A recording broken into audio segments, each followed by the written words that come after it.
Hey guys, it's Kanghouly here on the Alliance Vanguard server.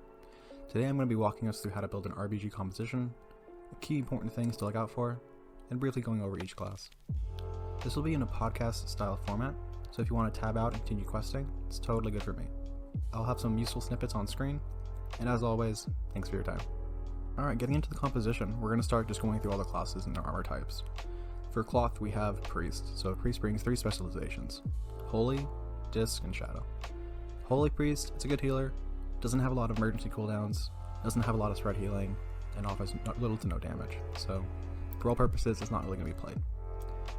Looking at Discipline, you have arguably one of the best healers. They have immense damage, they bring Mind Games through the Covenant ability, they have Radiance for spreading Atonement and spread heals, they bring emergency CDs like Pain Sup, Big Barrier. They're pretty much your go-to healer, and our main team runs 2 of them. With Shadow Spec, I see them as a budget warlock in the sense that they have good dot protection, they have great spread pressure, they have immense single target pressure, they bring Greater Fade with massive spell, allowing you to get massive amounts of UAs off without triggering the burn damage onto your targets.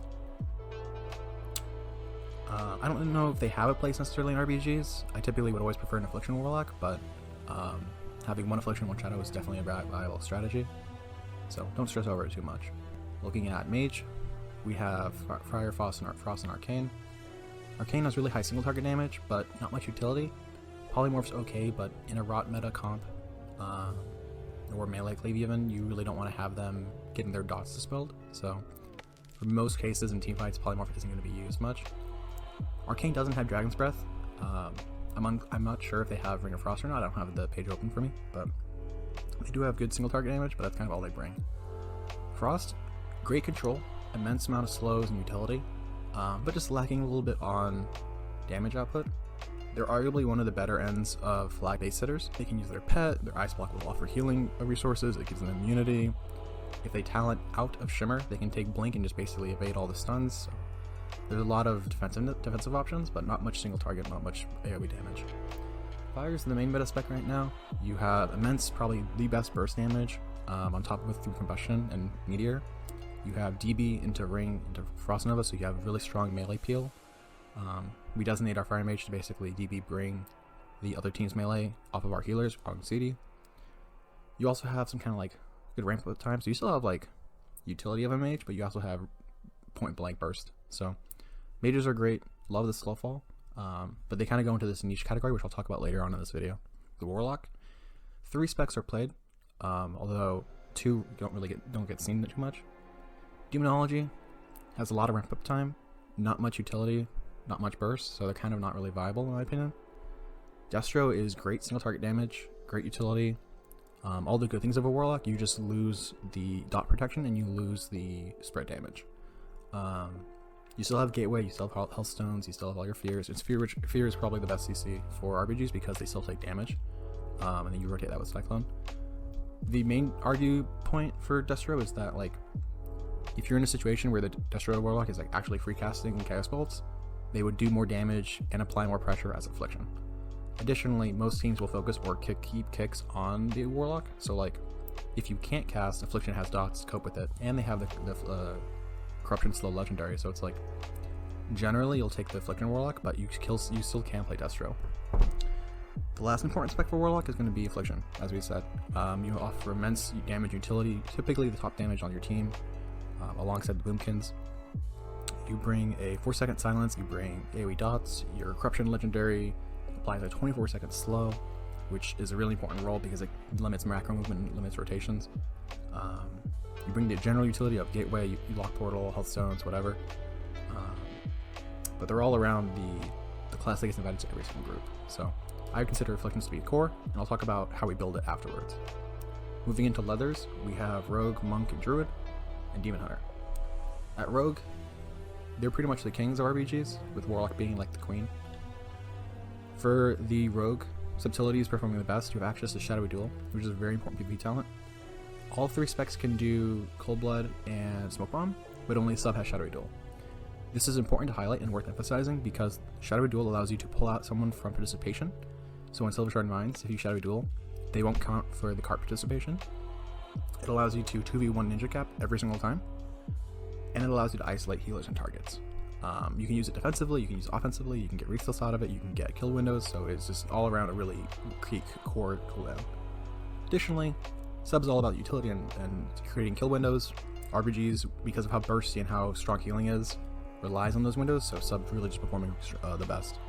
Outlaw and Assassination still do their job, but we're not really going to go over them because they're kind of just inferior versions of Subtility. Looking at Druids, we have Guardian, which is arguably the best FC. They have immense survivability. They can soak and absorb damage really, really well. They're mobile, but not. They don't have a lot of burst movement. They have just a lot of like passive generation through like Travel Form Leave, Travel Form in general, Tiger Dash, and then it's the Soul Shift from Night Fae, their Covenant ability. But they're really good at swiping and absorbing damage because of their Frenzied Regeneration and their Bark Skin Legendary. With Guardians as well, you get the option of having on most maps where you don't need an actual FC, you can just go Boomkin, which is arguably another best DPS in RBG's setting because of their damage and their utility. So having a third or second Boomkin really makes them top tier, more so than just having an actual Guardian. Just by having the Guardian Boomkin, pairing is really, really strong. Restoration, they have a lot of mana problems. They still bring utility, but they get focused, they go Bear Form, and they fall behind on uptime, and they don't have burst healing to compensate through the meta. I would still take a Disc Priest instead, but you can use them. For Feral, kind of the same boat. There's no real reason to pick a Feral. They do good single target damage and they bring Cyclones, but like they don't really have Mortal Reminder. Sorry, they don't have Grievous Wounds. They don't have any kind of utility. They're okay base hitters, but you could also just sit a Boomkin, or even a Guardian. So like it's just inefficient. Guardians have really good AoE. They have high burst. They have movement. They have durability. AoE buffs their team through their PvP talents and Ursul's Vortex or whatever else they talent into. They can Ninja Cap, they can Flag Run, they can off heal. They're probably the best, most versatile class. So those are, alongside the Warlocks, are pretty stable for RPGs. We'll go more into composition in a second. Looking at what's left, we have Monk, Brewmaster cannot FC. Windwalker is immense. Probably the best single target melee DPS in the game right now. They have good utility through Leg Sweep and Ring of Peace, but not much outside that. Definitely can work. They fall into the niche category, which we'll talk about after. Mistweavers, okay. They die in a stun, and they're notorious for like having that reputation of them being very easy to swap to. They are good spread healing, extremely mobile, and excellent roaming healers, so that they can just move around the map and offset pressure. But because of how bursty things are, you generally just can't afford to take one, let alone, you would lose a Discipline Priest or Holy Pal or something. So it's just kind of, they're good, but because everything else is so much better than them, they can't really shine. And then we move to Demon Hunter, another top tier flag carrier. You get access to burst movement, very specific Demon Hunter only jumps, which just make, like, you can 1v9 and drop the entire group chasing you. You have special sight, you have great utility, relative sustain.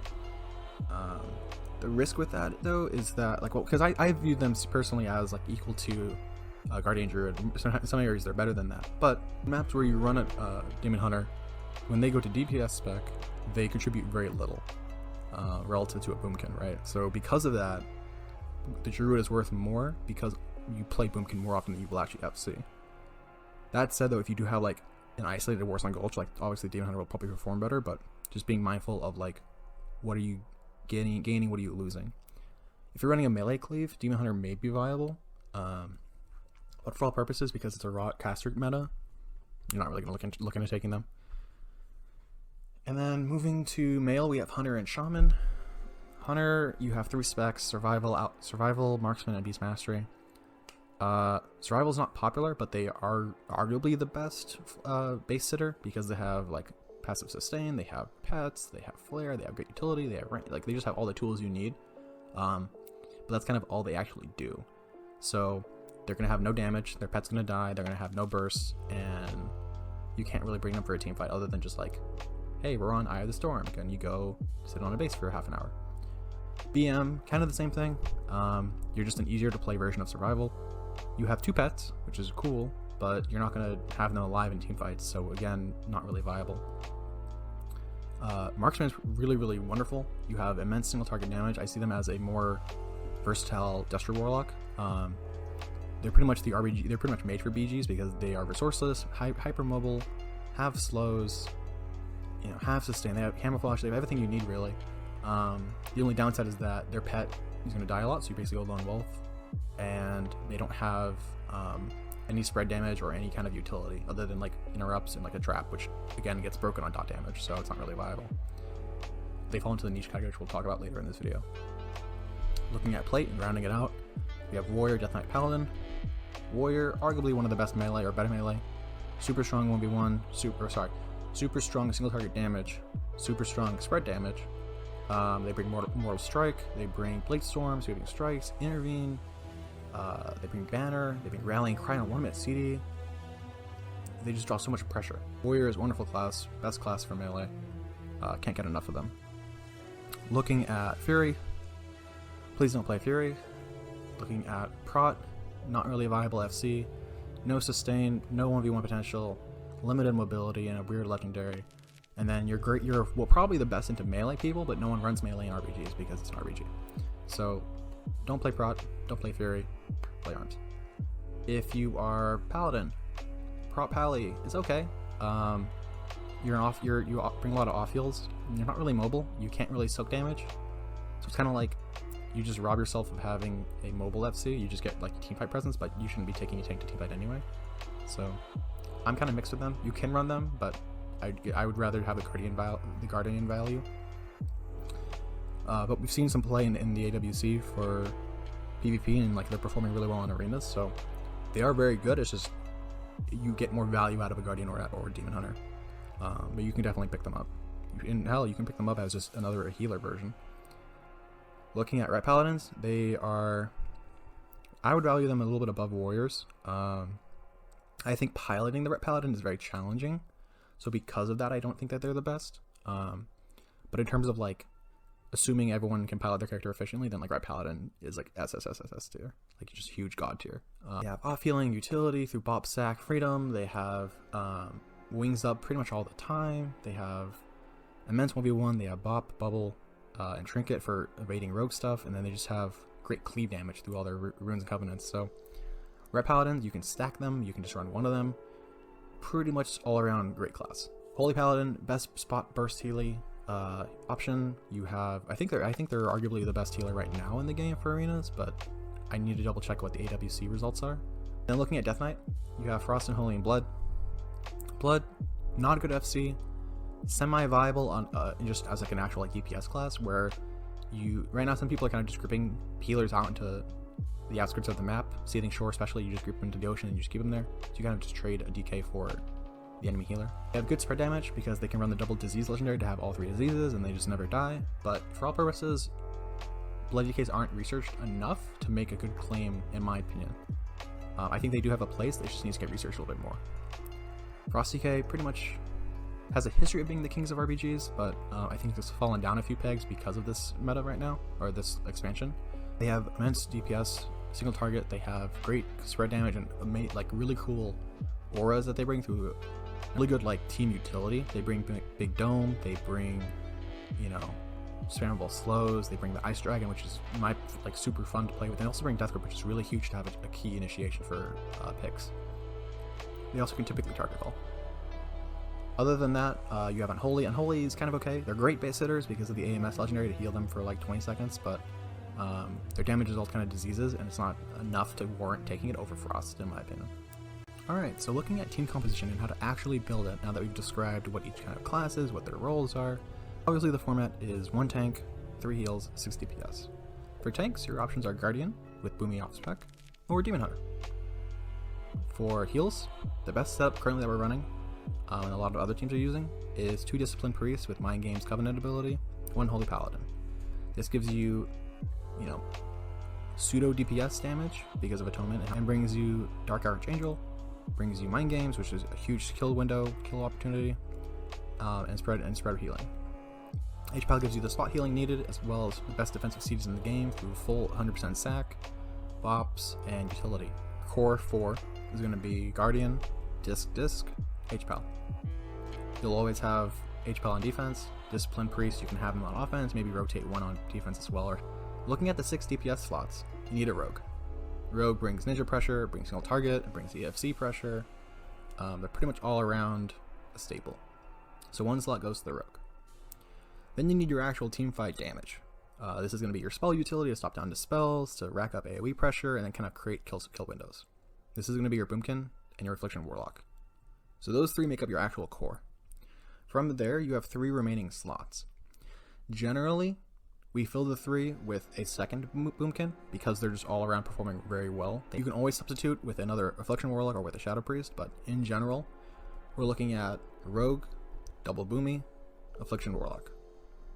Now after that, the last 2 slots are really up to you and how you kind of play with. You look at your preferences for playstyle.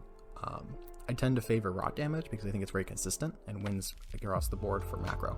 The other 4, the double Boomy, Warlock, Rogue, really can't change. Every group has to have them. Playing without a Rogue is a huge deficit, as well as playing without a Warlock because you lose both the massive slows and the dot protection. You can substitute an Affliction Warlock with a Shadow Priest, but they just won't perform as well.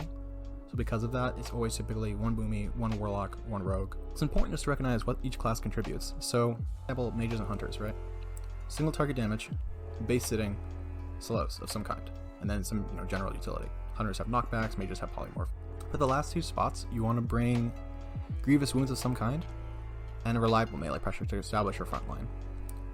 You have the casters already kind of absorbing the interrupts, so you can bring an Ellie Shaman, you can bring a Shadow Priest, you can bring a Fire Mage, but in general, we like to use those spots for melee. You can bring a Ret Paladin, you can bring a Warrior, or Frost DK. In some groups, you can run a Windwalker, but generally they're not the main one, they're typically the second slot. So for here, we're going to take a DK. We bring a DK because they bring a lot of utility through their auras, their Death Grip, their Big Dome, their slows, as well as just having really strong single target burst on a low seeding. They're reliable frontline melee with AMS, Dragon, and IBF. For our 10th and final spot, we want to focus on bringing utility. This means we're having grievous wounds of some kind, and either an off healing, increased offensive pressure, or reliability. Windwalkers, Warriors, and Paladins are typically our go-tos for the Ret Paladin. Although they don't bring grievous wounds, they do have really strong cleave damage, as well as magic burst to break through plate, and off healing. In our main group, we opt to do a Warrior, and occasionally rotate in our Windwalker. The only difference between the two is the Windwalker brings Leg Sweep and Ring of Peace for extra utility and healing, while the Warrior brings Rallying Cry, Blade Storm. One category we didn't talk about yet, actually, was the 8th slot, and that was base defense. This is going to be people who are mainly single target, not contributing too much, but are focused more around having strong 1v1 and base control. This can be your Hunter, it can be a Frost Mage, you can kind of use a Fire Mage, but just be mindful that you don't have a pet. You can do a Warlock, Affliction, or Destro, a Holy DK, another Balanced Druid, a Rogue or Ret Paladin because of Bubble, Bop, and Trinket. With all of that, we round out our composition with all 10 people. Thanks again everyone for taking the time out of your day just to listen and kind of hang out with me. If you see me on Moonguard or anything, feel free to drop a whisper. I love talking about RPGs and PvP and stuff and strategy. If there's anything else you wanted me to cover within this video topic of building a team composition, go ahead and leave it in the comments below. I'll do my best to go back and add and edit. And as always, a quick disclaimer is that you can run whatever you want ultimately. It's really important to keep in mind that a better player means more value than the better class.